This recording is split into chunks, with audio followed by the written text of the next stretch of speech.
Kami dari kelompok 8 akan mempresentasikan materi kelompok kami, yaitu manajemen sarana prasarana dan biaya pendidikan.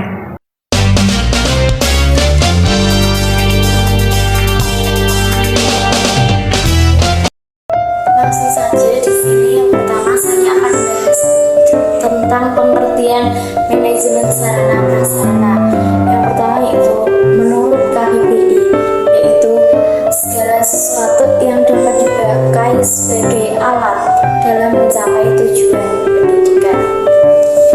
Yang kedua, menurut ahli, Reinhardt mengatakan bahwa manajemen sarana prasarana yaitu kegiatan yang mengatur untuk mempersiapkan peralatan atau material bagi terselenggaranya proses pendidikan di sekolah.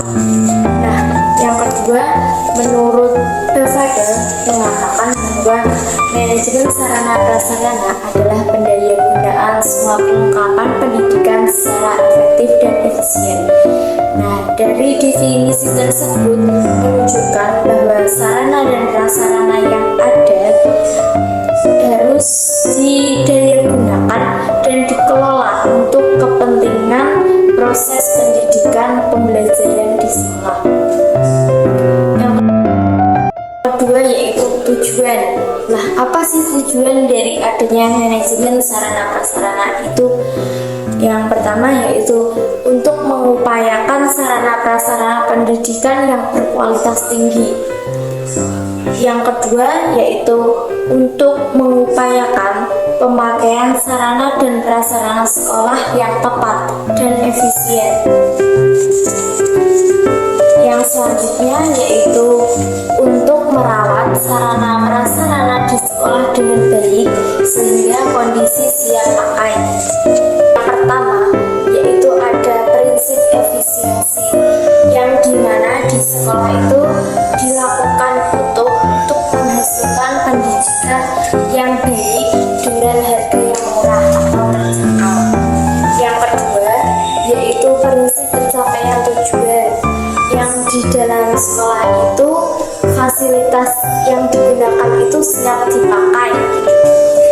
Yang selanjutnya itu ada prinsip administratif, yaitu yang dimana pendidikan di sekolah itu memperhatikan undang-undang, peraturan, atau petunjuk teknis yang berlaku oleh pihak yang berwenang. Yang selanjutnya yaitu ada prinsip kejelasan tanggung jawab, yaitu pendidikan sekolah yang harus didelegasikan kepada personal sekolah yang bisa dipercaya atau mampu bertanggung jawab. Yang selanjutnya yaitu ada prinsip kekohesivan, yaitu yang dimana bahwa manajemen sarana dan prasarana pendidikan di sekolah itu harus direalisasikan dalam proses kerja yang kompak. Yang selanjutnya yaitu prinsip dalam manajemen sarana prasarana menurut Priyansa dan Sosmi.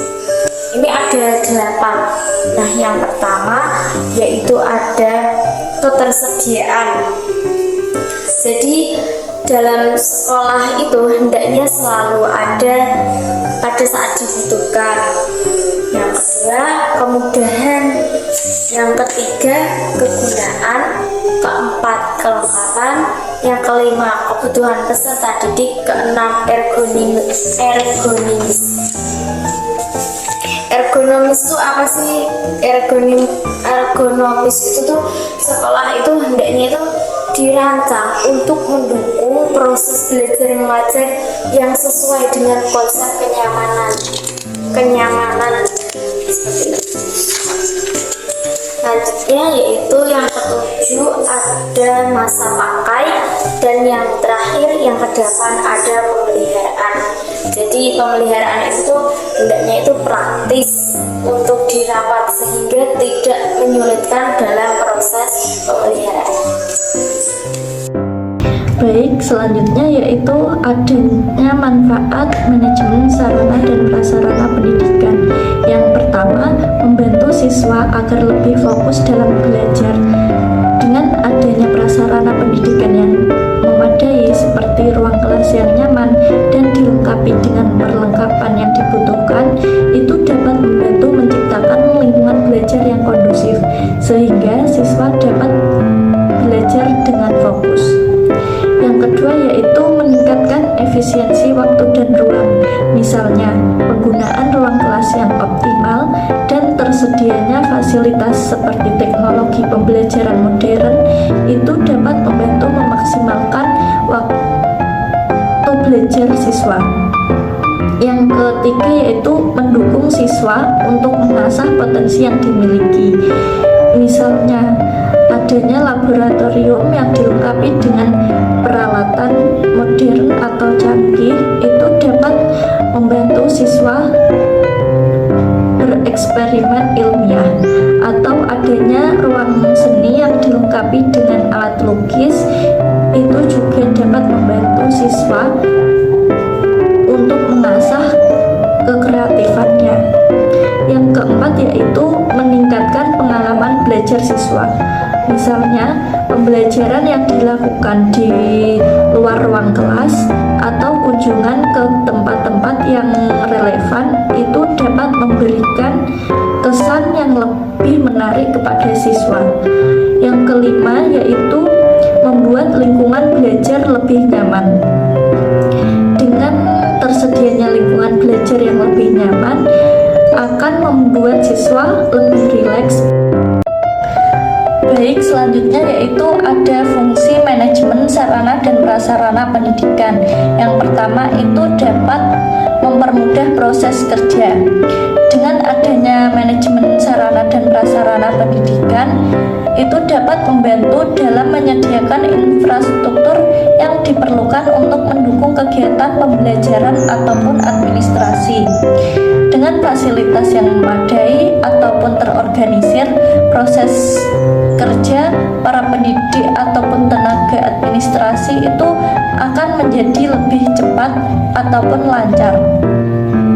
Yang kedua yaitu mempercepat proses kerja.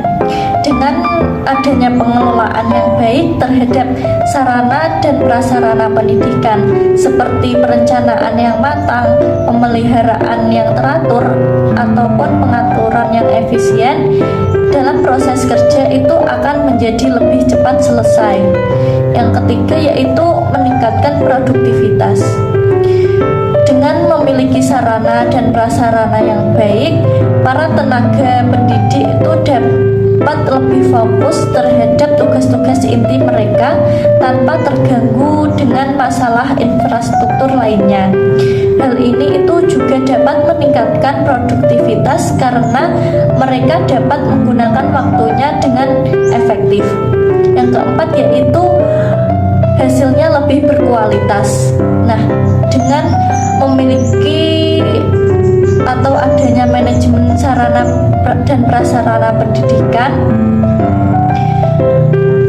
itu lingkungan belajar menjadi lebih optimal dan lebih efektif juga, sehingga hal ini dapat membantu meningkatkan kualitas proses pembelajaran. Selanjutnya yaitu ada contoh sarana pendidikan, yaitu buku pelajaran, alat tulis dan perlengkapan belajar, peralatan laboratorium, peralatan olahraga, alat musik, komputer dan perangkat teknologi. Selanjutnya yaitu ada contoh prasarana pendidikan, yaitu ruang kelas, laboratorium, perpustakaan, lapangan olahraga, aula, toilet, dan kantin. Baik, di sini saya akan melanjutkan penjelasan dari materi sebelumnya, yaitu tentang langkah-langkah manajemen sarana dan prasarana. Langkah-langkah tersebut terbagi menjadi 3, yaitu 1 ada analisis kebutuhan, yang kedua ada pengadaan, yang ketiga ada perencanaan dan pemeliharaan sarana dan prasarana.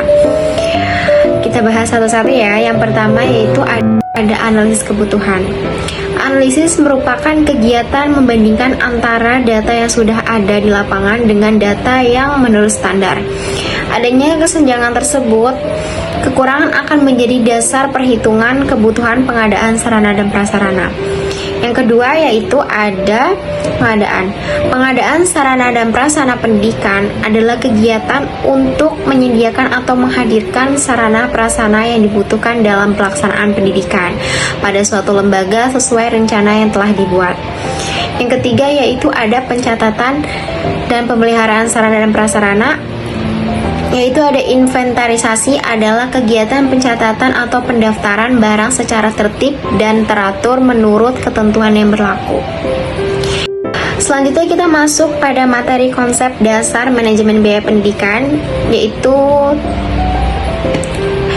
konsep biaya tersendiri dapat diartikan sebagai jumlah uang yang dihasilkan dan dikeluarkan untuk keperluan hidup. Sedangkan biaya pendidikan yaitu diartikan sebagai sejumlah uang yang dihasilkan dan dibelanjakan untuk kepentingan penyelenggaraan pendidikan. Konsep biaya pendidikan menurut Akdon 2017, biaya pendidikan terbagi menjadi dua, yaitu ada biaya tidak langsung dan biaya langsung. Biaya tidak langsung yaitu biaya yang digunakan untuk proses belajar mengajar. Sedangkan kalau biaya langsung itu yaitu keuntungan yang memungkinkan didapat bila waktu dan tenaganya tidak digunakan untuk melayani atau menjalani pendidikan. Selanjutnya itu ada sumber biaya pendidikan. Di antara sumber dana yang berasal dari pemerintahan, sejak bulan Juli 2005, pemerintah memberikan program bantuan operasional sekolah atau sering disebut dengan BOS. Program pemerintahan yang ada pada dasarnya adalah untuk satuan pendidikan dasar sebagai pelaksanaan program wajib belajar. Sumber biaya pendidikan tersebut ada 5 pasal, bahwa sumber biaya pendidikan pada satuan pendidikan dasar yang diselenggarakan oleh pemerintah atau daerah antara lain yaitu ada anggaran pendapatan belanja negara, anggaran pendapatan belanja daerah, dan sumbangan dari peserta didik ataupun orang tua wali murid. Selanjutnya ada manajemen keuangan. Manajemen keuangan mencakup pengelolaan semua bentuk keuangan, baik. Sekian presentasi dari kelompok kami. Terima kasih sudah menyaksikan sampai selesai. Assalamualaikum warahmatullahi wabarakatuh.